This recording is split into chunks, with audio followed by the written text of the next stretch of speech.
Do you dream about owning a fuzzy friend, a little furry companion? I know tons of people who do, but owning a pet is pretty expensive. So today on Money Awesomeness, I'm going to be breaking it down for you, what you need to be budgeting for so that you can afford a pet and how much that's going to be.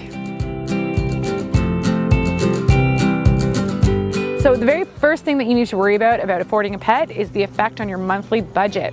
So the SPCA averages about $875 to $1,100 a year for a medium-sized pet, on average for its routine needs. These are things like food, litter, doggy bags, all of those kinds of things that have to happen all the time. It's about $70 to $100 a month.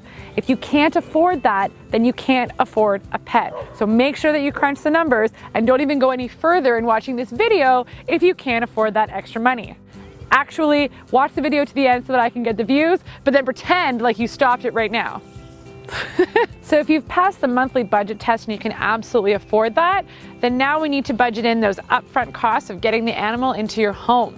So the most economical thing to do is to actually adopt an animal versus going to a breeder or maybe a retail store, because they're going to have the lowest adoption costs. But that's not it. You also have to think about getting your house puppy or cat or animal friendly by getting crates, tanks, leashes, licensing, whatever it is that your animal needs for startup has to be associated with those startup costs. Generally speaking, this can be anywhere between $200 to $300 up front, and that's not including spaying or neutering for your animal if you want to get that done. If you want to do that, that can be an extra $300 to $400 on top of that.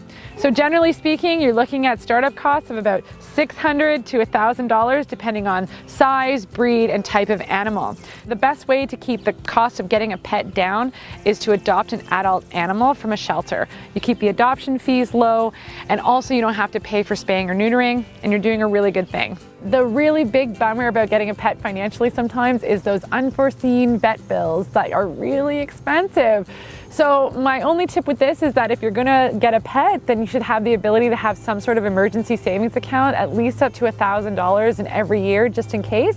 Some years you might not use it at all, and some years you might use it all, if not more. There's also pet insurance that you can buy, and it'll run you about $200 to $300 in premiums every single year, which could be really bad if you never actually go to the vet and seem like a waste of money, or really good if your animal gets sick and now you're up to your eyeballs in vet bills all the time. So my tip for that would be to do your research before you get a dog. What kind of breed are you looking at? What are the expected forecasted ailments that this animal might have? So if you're looking into a certain breed of animal that is known for a specific ailment, then pet insurance is something that you might want to look into.